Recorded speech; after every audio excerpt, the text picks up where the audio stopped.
Hello. Well, it didn't take long, did it?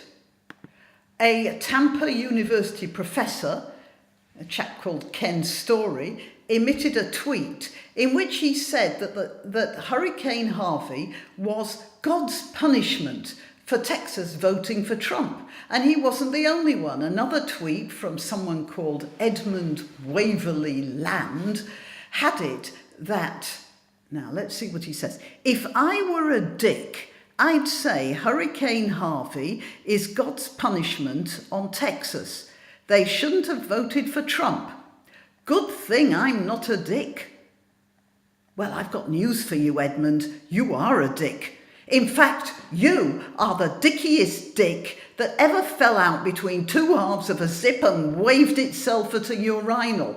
It's amazing how much some people know about God's state of mind, isn't it? How can they be sure that the hurricane was not a gift rather than a punishment? After all, when my alarm clock wakes me up in the morning with all that shrill clamour, I have a choice. I can lie back on my pillow for the rest of the day, mourning the loss of sleep and moaning that the clock was punishing me for my sin of sleepiness, or I can thank the clock for waking me so I could get to work, to earn enough money, to buy that flat screen TV that keeps me up so late at night that I need an alarm clock to wake me up in the morning. Oh, let's leave this alone. I was thinking of this while watching with a sort of horrified fascination what has happened is still happening in Texas, with an entire year's rainfall coming down in a couple of days. It's left hundreds of thousands of people homeless, prey to illness, without livelihoods, and in some cases, of course, dead. And so people start looking for things to blame. And those who are not actually invoking God himself are dragging in the 21st century version of God, climate change.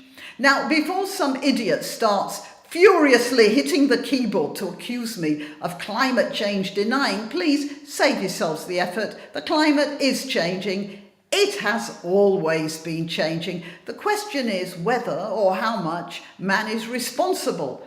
And man may be, but we know as much about the patterns of climate change as we know about the intentions of God. That is, we know bugger all.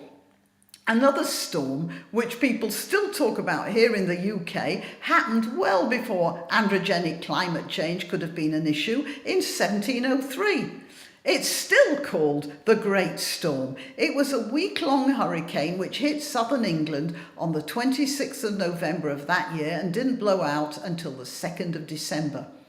As for the cost in human lives, the only figure I know of is that about 8,000 sailors died. There must have been thousands more caught in various sorts of fall or fires on land. At least 2,000 chimney stacks collapsed, for instance. They must have hit somebody. It lifted the roof off Westminster Cathedral. 4,000 oak trees were lost in the relatively small area of New Forest alone. It blew an admiral's flagship from Harwich on the southeast coast of England to Gothenburg, which is at the northern end of the west coast of Sweden. It also destroyed 400 windmills. Most of them weren't blown over, but burnt down after their sails burst into flames from the friction of the speed with which they were turning in the high winds. But you see, after that, people didn't rebuild the windmills. They started thinking of grinding corn using water power, and that paved the way for Britain's later preeminence in the development of steam power. Also, the 18th century destruction of all those oak trees caused a reassessment of arboriculture in the British Isles, and landowners started planting oaks as a patriotic duty to provide materials to build the ships that extended the British Empire. It was the first time anyone had thought of growing wood like a crop, and it changed the mindset of an entire people. After all, if you can grow your own building materials instead of having to go to seek them out in the wild forests, Think of how that would affect your attitude to nature and man's place in the scheme of things. And talking about windfall wood, by the way, in 1993 we had a bookcase made. The joiner who made it told me that the wood had come from one of the chestnut trees blown over in the 1987 storms. That was a furious storm as well, and one of the places affected was the Althorp estate. That is, the estate where Diana Spencer, later the Princess of Wales, had grown up. And she could very well have walked past that very tree. Mind you, the joiner said that chestnut is a terrible wood to work and he would never use chestnut again, so that bookcase is pretty well unique, I suppose. The 1987 storm caused a reassessment of planting practices in towns.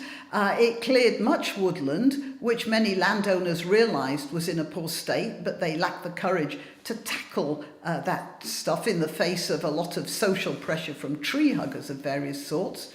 And it caused a revolution in practices to do with weather prediction, some of which may very well have been used to forewarn the residents of Houston about the impending disaster that was about to hit Texas, and it could have saved many lives. In other words, in the long run, a disaster is what you make of it.